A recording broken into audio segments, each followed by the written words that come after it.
Halo, kembali lagi bersama saya Rizky Lingitupun dalam pembelajaran online khusus untuk mata pelajaran PKN kelas 7 pada semester 2. Kita akan belajar pada semester 2 di bab 4, yaitu keberagaman suku, agama, ras, dan antar golongan dalam bingkai Bhinneka Tunggal Ika.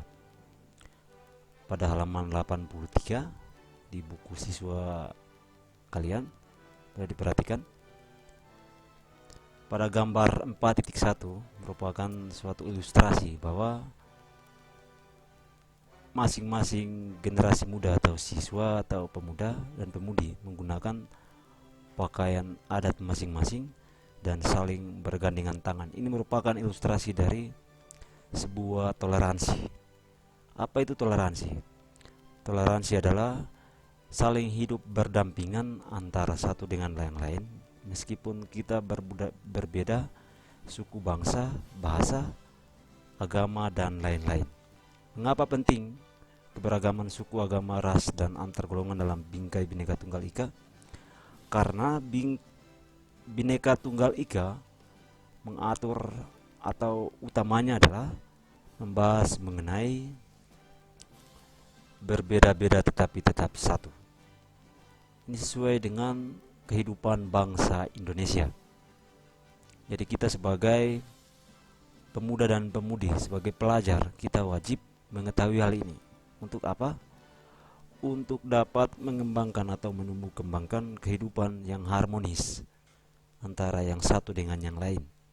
Ya, baik. Itu merupakan pengantar singkat. Kita akan lihat di halaman 84, yaitu keberagaman dalam masyarakat Indonesia. 1. Faktor penyebab keberagaman masyarakat Indonesia. Sesuai dengan perkembangan, ya, perkembangan kehidupan bangsa Indonesia, bahwa bangsa Indonesia terdiri dari dua ras besar, yaitu ras Melayu dan ras Melanesia. Ada sebagian Indonesia Barat adalah bagian dari ras Melayu. Indonesia Timur, khususnya bagian NTT, Maluku, dan Papua merupakan ras Melanesia. Dalam dua ras ini terdapat banyak sekali suku dan bangsa. Sudah barang tentu suku dan bangsa ini memiliki perbedaan-perbedaan dalam hal keyakinan, agama, sosial, budaya, dan bahkan latar belakang ekonomi. Jadi keanekaragaman yang dimiliki bangsa Indonesia merupakan sebuah kekayaan dan keindahan wilayah negara bangsa Indonesia. Kenapa?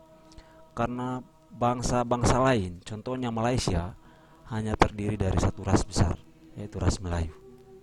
Itu contoh. Tapi Indonesia lebih dari satu ras, bahkan suku bangsanya banyak. Untuk Papua saja itu lebih dari 200 suku, belum lagi bahasanya. Keberagaman dalam masyarakat Indonesia sudah menjadi ketetapan Tuhan yang Maha Kuasa. Karena kenapa? Menyatukan keberagaman itu sulit. Menyatukan perbedaan-perbedaan yang mendasar itu sulit. Menyatukan pikiran-pikiran yang berbeda itu sulit. Namun sampai saat ini, dari 17 Agustus 1945 sampai saat ini, keberagaman itu masih dapat dipertahankan dalam bingkai Bhinneka Tunggal Ika. Keragaman itu menjadi sebuah kekuatan guna mewujudkan persatuan dan kesatuan bangsa. Menghormati keberagaman adalah sikap terpuji sebagaimana Tuhan menciptakan makhluknya yang beraneka ragam pula. Jadi Tuhan menciptakan manusia itu beraneka ragam. Ada yang laki-laki sejati, ada yang menjadi waria, ada yang menjadi perempuan, ada yang menjadi perempuan setengah laki-laki atau tomboy. Itu juga merupakan suatu anugerah. Jadi keberagaman dalam masyarakat menjadi tantangan karena tumbuhnya perasaan kedaerahan, ya.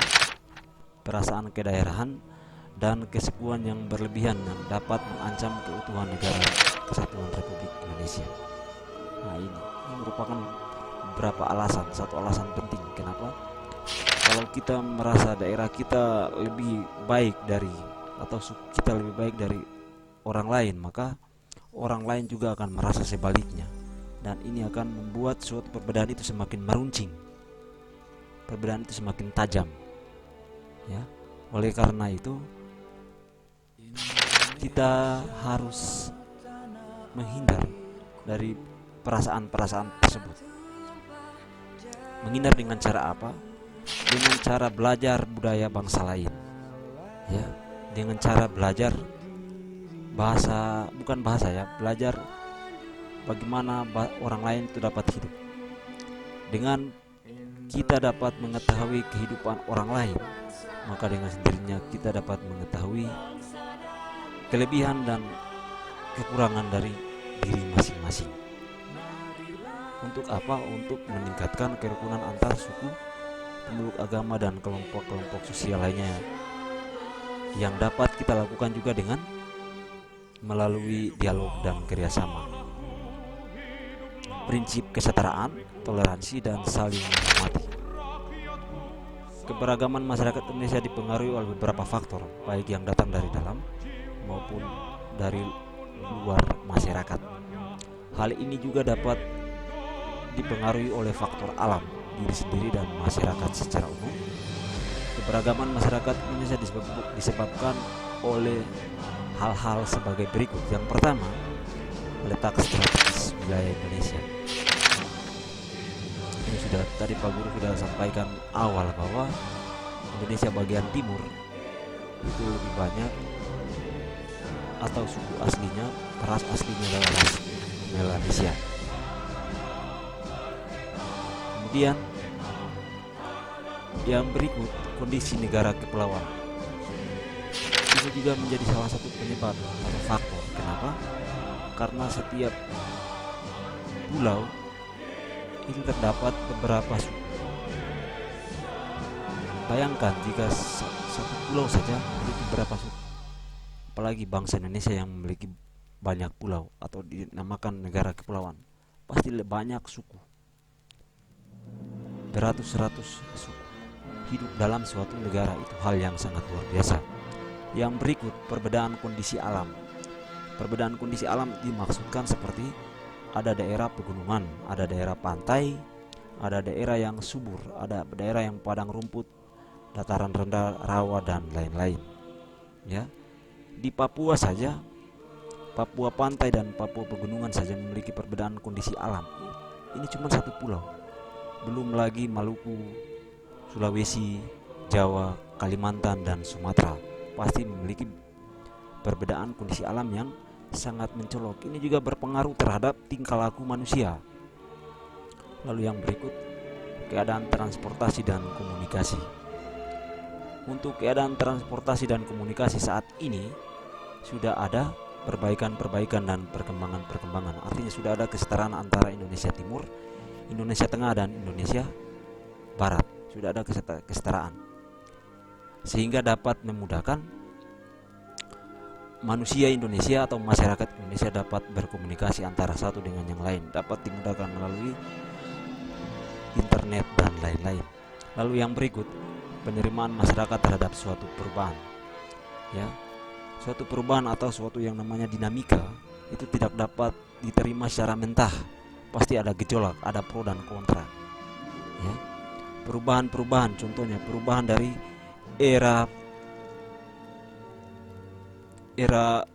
kuno ke era milenial, itu pasti ada gejolak. Ada yang mendukung, ada juga yang tidak mendukung. Ada yang mempertahankan kehidupan dahulu, ada juga yang tidak serta-merta menerima. Ini merupakan suatu kenyataan yang harus kita dapat pahami bersama.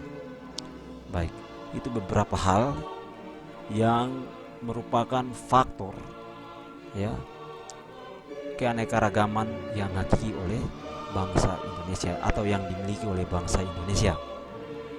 Lalu kita lanjut. Yang berikut, keberagaman suku. Ya. Suku bangsa sering juga disebut dengan etnik atau etnis, ya. Menurut Jaraningrat, suku bangsa berarti sekelompok manusia yang memiliki kesatuan budaya dan terikat oleh kesadaran dan identitas tersebut, ya. Kesadaran dan identitas biasanya dikuatkan oleh kesatuan bahasa. Jadi bahasa merupakan identitas dari suatu etnik atau suatu suku. Bahasa, karena bahasa adalah merupakan hasil dari budaya suku tersebut, ya. Suku bangsa merupakan gabungan sosial yang dibedakan dari golongan-golongan sosial karena mempunyai ciri-ciri paling mendasar dan umum berkaitan dengan asal-usul dan tempat asal kebudayaan. Ya. Ciri-ciri mendasar yang membedakan suku bangsa satu dengan lainnya adalah antara lain bahasa daerah, adat istiadat, sistem kekerabatan, kesenian daerah dan tempat asal. Ya, ini beberapa hal yang mendasar yang membedakan suku satu dengan yang lain. Ya, contohnya orang Toraja memiliki bahasa daerah berbeda dengan orang Maluku atau Papua atau Jawa. Begitupun dengan adat istiadat. Begitupun dengan sistem kekerabatan, kesenian daerah dan tempat asal. Ya, ini pasti sangat beragam. Untuk itu kita harus tahu, ya. Kita boleh lihat di gambar 4.3 itu perbandingan. Ya, gambar A merupakan bagian dari suku Dayak, sedangkan yang B merupakan lompat batu dari suku Nias. Dari sini kita dapat membedakan, dapat melihat dengan jelas bahwa ada perbedaan penggunaan pakaian, adat dan ciri-ciri antara suku Dayak dan suku Nias. Ya, kita lanjut. Keberagaman bangsa Indonesia diakibatkan oleh jumlah suku bangsa yang mendiami wilayah Indonesia sangat banyak dan tersebar di seluruh wilayah Indonesia. Setiap suku bangsa mempunyai ciri atau karakter tersendiri baik dalam aspek sosial maupun budaya. Ya. Menurut penelitian Badan Pusat Statistik yang dilaksanakan pada tahun 2010, di Indonesia terdapat 1128 suku bangsa. Wow, sangat banyak, ya. Antar suku bangsa di Indonesia memiliki berbagai perbedaan dan itulah yang membentuk keanekaragaman di Indonesia. Ya. Jadi perbedaan suku merupakan salah satu faktor penting keanekaragaman di Indonesia. Beberapa suku bangsa Indonesia berdasarkan asal daerah tempat tinggal di antara lain di Pulau Sumatera terdapat suku Aceh, Gayo, Alas, Batak, Minangkabau dan Melayu. Ya. Di Pulau Jawa terdapat suku Jawa, Sunda, Baduy dan Samin. Sedangkan di Kalimantan terdapat suku Dayak. Di Sulawesi terdapat suku Bugis, Manado, Gorontalo, Makassar, Toraja dan lain-lain. Kawasan Maluku terdapat suku Ambon, Sangir, Talaut, Ternate, dan kawasan Bali, Nusa Tenggara antara lain suku Bali, Lombok, Bima dan Timur dan lain-lain. Sedangkan di Papua terdapat suku Asmat, suku Dani dan lain-lain. Ini hanya secara umum, ya. Secara umum. Kenapa Papua hanya mencontohkan dua? Karena dua ini memiliki kebudayaan yang cukup tinggi, tapi tidak memberikan suatu atau menganaktirikan suku yang lain, tidak. Tapi ini merupakan penggambaran, ya, bahwa dalam suatu pulau saja terdapat banyak suku. Ya. Baik. Kita lanjut. Keberagaman suku bangsa dan budaya tidak menghalangi terwujudnya persatuan dan kesatuan bangsa. Hal ini akan terwujud apabila ada sikap toleran yang dimiliki oleh setiap warga negara. Mereka harus menyadari bahwa keberagaman suku, bangsa, dan budaya merupakan salah satu kekayaan bangsa yang menjadi dasar persatuan dan kesatuan.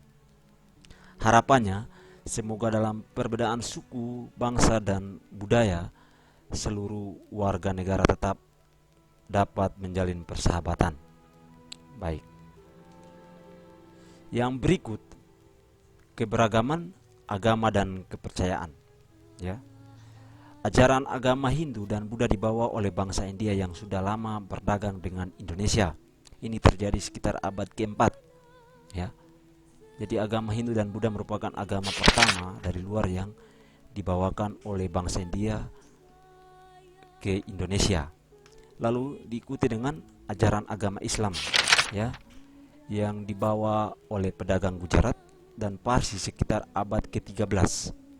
Kedatangan bangsa Eropa membawa ajaran agama Kristen dan Katolik, sedangkan pedagang Cina menganut agama Konghucu, ya. Konghucu dan salah satu agama baru yaitu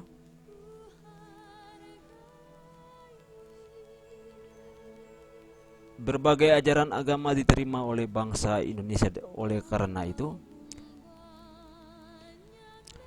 sebelumnya bangsa Indonesia telah mengenal agama seperti ini, agama budaya, ya, animisme dan dinamisme. Ini agama budaya, artinya kepercayaan akan suatu benda memiliki roh, ya.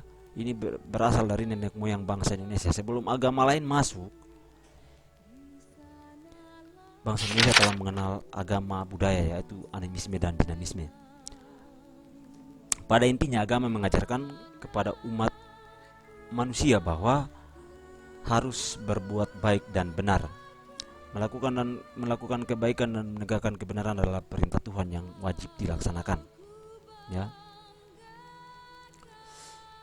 Dalam perkembangan keberagaman agama ini seringkali terjadi bentrok, seringkali terjadi benturan antara agama satu dengan yang lain. Satu agama merasa diri paling benar dari agama lainnya, akhirnya terjadi bentrokan atau benturan. Nah, ini harus dihindari, ya. Ini harus dihindari. Untuk penggambarannya, di wilayah Papua mungkin kita tidak dapat melihat dengan jelas, tapi kalau di bagian Jawa, Kalimantan dan Sulawesi dan lain-lain, itu sangat kental dengan perbedaan-perbedaan, ya. Padahal kalau dilihat, Jawa adalah pencetus Negara Kesatuan Republik Indonesia. Banyak tokoh-tokoh negarawan itu berasal dari suku Jawa, yang banyaknya dari Muslim. Tetapi mereka tidak memilih bangsa Indonesia menjadi bangsa berdasarkan agama, tapi negara berdasarkan bangsa yang berdasarkan keberagaman. Akhirnya dikatakan negara kesatuan, ya. Itulah dasarnya. Jadi bangsa Indonesia berdasarkan negara kesatuan, artinya berdasarkan keberagaman.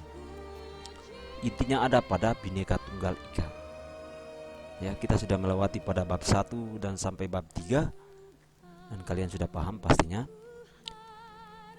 Dan lalu kita lanjut yang berikut, keberagaman ras, ya. Pada dasarnya manusia diciptakan dalam kelompok ras yang berbeda-beda. Ini merupakan hak mutlak Tuhan Yang Maha Esa. Istilah ras berasal dari bahasa Inggris, bacanya ras, ya, bacanya ras. Dalam Undang-Undang Nomor 40 Tahun 2008 tentang penghapusan diskriminasi ras dan etnis, ya, menyebutkan bahwa ras adalah golongan bangsa berdasarkan ciri-ciri fisik dan garis keturunan. Setiap manusia memiliki perbedaan ras dan dengan manusia lainnya karena adanya perbedaan ciri-ciri fisik, seperti warna kulit, warna dan bentuk rambut, bentuk muka, ukuran badan, bentuk dan warna mata, dan ciri fisik lainnya. Kita dapat lihat di gambaran 4.6, ya. Ini Asiatik Mongoloid, ya. Asiatik Mongoloid itu artinya orang Tionghoa Cina, ya. Kemudian ini Malayan Mongoloid, ya. Ini campuran. Nah, ini Melanosoid, ya. Melanosoid, gambar seperti orang Papua, ya. Dan ini Kaukasoid, orang Eropa, ya. Ini merupakan penggambaran bahwa kemajemukan ras dalam lingkungan pelajar di Indonesia. Ini contoh. Jadi Indonesia, jika ada orang Eropa maka dia adalah Kaukasoid, ya. Jika dia orang Papua, Maluku dan NTT, dia adalah Melanosoid, ya. Dan ketika dia Raja, Kalimantan, Dayak dan lain-lain, Jawa dan lain-lain, dia adalah Malayan Mongoloid. Dan jika dia adalah Cina atau Tionghoa maka dia Asiatik Mongoloid, ya. masyarakat Indonesia memiliki keberagaman ras. Hal ini disebabkan oleh kedatangan bangsa asing ke wilayah Indonesia. Ya. Sejarah penyebaran ras di dunia serta letak dan kondisi geografis wilayah Indonesia. Beberapa ras yang ada dalam masyarakat Indonesia antara lain ras Malayan Mongoloid yang ada di Sumatera seperti tadi Pak Guru sudah sebutkan, Jawa, Bali, Nusa Tenggara Barat, Kalimantan dan Sulawesi. Kedua adalah ras Melanesoid yang mendiami Papua, Maluku dan Nusa Tenggara Timur. Ketiga adalah ras Asiatik Mongoloid seperti orang Tionghoa, Jepang dan Korea. Ras ini tersebar di seluruh Indonesia. Mereka adalah pendatang. Dan terakhir adalah ras Kaukasoid, yaitu orang India, Timur Tengah, Australia, Eropa, dan Amerika. Ini digabungkan jadi satu, Kaukasoid, ya. Jadi kondisi masyarakat Indonesia memiliki keberagaman ras sangat berpotensi menimbulkan konflik yang tidak hanya merugikan kelompok-kelompok masyarakat, tetapi juga merugikan bangsa Indonesia secara keseluruhan. Oleh karena itu, setiap warga negara harus menjunjung tinggi rasa persaudaraan, kerapatan, dan persahabatan sehingga terwujud perdamaian. Hal ini sesuai dengan sila kedua, yaitu manusia yang adil dan beradab. Artinya manusia Indonesia harus menjunjung tinggi harkat dan martabat tanpa membeda-bedakan ras. Dan yang kelima adalah keberagaman antar golongan. Manusia hidup bukan hanya dengan keberagaman suku, agama, ras dan keberagaman dan ras, ya, tetapi juga dalam keberagaman masyarakat. Keberagaman masyarakat di Indonesia dapat dilihat dari struktur masyarakatnya. Struktur masyarakat Indonesia menurut Syarif Muiz pada tahun 2008 ditandai dengan dua ciri atau dua titik pandang. Pertama, secara horizontal ditandai oleh kenyataan adanya kesatuan sosial berdasarkan perbedaan suku, bangsa, agama, adat istiadat dan kedaerahan. Secara vertikal ditandai dengan adanya lapisan atas dan lapisan bawah yang cukup tajam. Jadi maksud dari titik pandang secara horizontal, kenyataannya bahwa manusia atau masyarakat hidup dalam kesatuan. Mendatar kesatuan artinya dalam suatu wilayah terdapat beberapa suku bangsa yang mendiami, ya. Bukan hanya satu suku bangsa. Contohnya di Timika, dalam suatu kompleks terdapat cukup banyak suku bangsa yang mendiami kelurahan atau RW tersebut, rukun warga tersebut. Kalau itu adalah maksud dari titik pandang secara horizontal. Jadi pasti saja terdapat perbedaan antara kehidupan dalam masyarakat tersebut. Perbedaan karakter, perbedaan mata pencarian dan lain-lain. Sedangkan perbedaan titik pandang secara vertikal ini merupakan dari status ekonomi, ya. Adanya lapisan atas para birokrat dan lain-lain, dan kemudian orang yang hidup di bawah standar. Ini contoh. Ini merupakan dua hal yang berbeda namun sama dalam kehidupannya, yaitu contoh sama-sama mendiami suatu tempat, tapi ada si kaya dan ada yang miskin atau ada yang biasa saja. Itu contoh. Dalam sosiologi, adanya lapisan dalam masyarakat disebut dengan social stratification, ya, atau disebut dengan kelas sosial. Adanya perbedaan kelas dalam lapisan masyarakat tersebut mewujudkan terjadinya penggolongan kelas-kelas secara bertingkat. Ada yang kaya, ada yang sedang, ada yang miskin. Contoh, hal ini diwujudkan dalam kelas tinggi, kelas sedang, dan kelas rendah dengan ditandai oleh adanya ketidakseimbangan dalam pembagian hak dan kewajiban individu dan kelompok di dalam suatu sistem sosial. Ya, ini sudah pernah berlakunya di mana? Ketika musim corona atau Coronces kemarin, ya. Ini kita dapat melihat bahwa kehidupan sangat berpengaruh. Artinya kelas ini sangat berpengaruh. Orang Indonesia yang kelas hidupnya tinggi atau tingkat ekonominya tinggi atau mata pencariannya tinggi, itu hidupnya normal.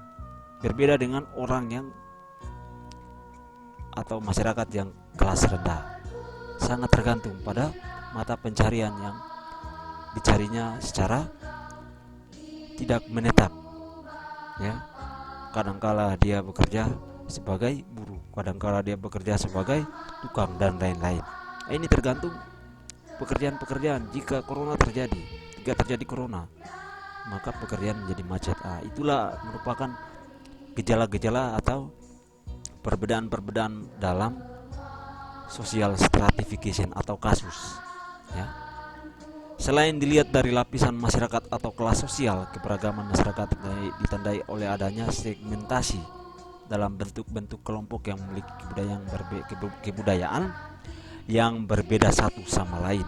Segmentasi atau pandangan, ya. Kelompok-kelompok tersebut dapat berupa kesatuan-kesatuan sosial dan organisasi kemasyarakatan. Adanya kelas sosial dan kesatuan sosial membentuk golongan-golongan di dalam masyarakat. Ini kita membahas mengenai perbedaan antar golongan, ya.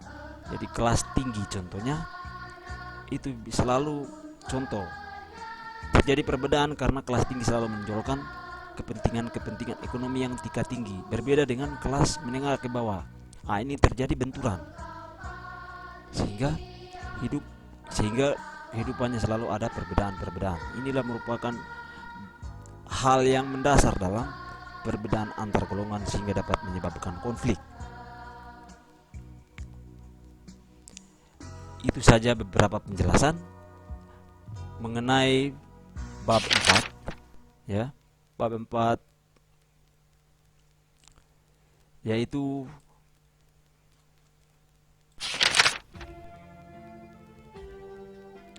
keberagaman suku, agama, ras, dan antar golongan dalam bingkai Bhinneka Tunggal Ika.